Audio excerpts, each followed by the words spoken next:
If you think your pet misbehaves, just wait till you hear about medieval animal trials.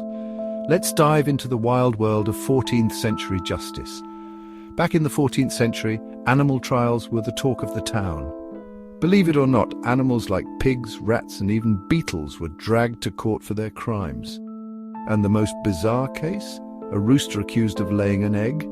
People back then thought rooster eggs were a sign of witchcraft. So they put the poor bird on trial like a feathered felon. Picture it, a courtroom, serious faces, and one very confused rooster. The verdict, our rooster friend narrowly escaped execution.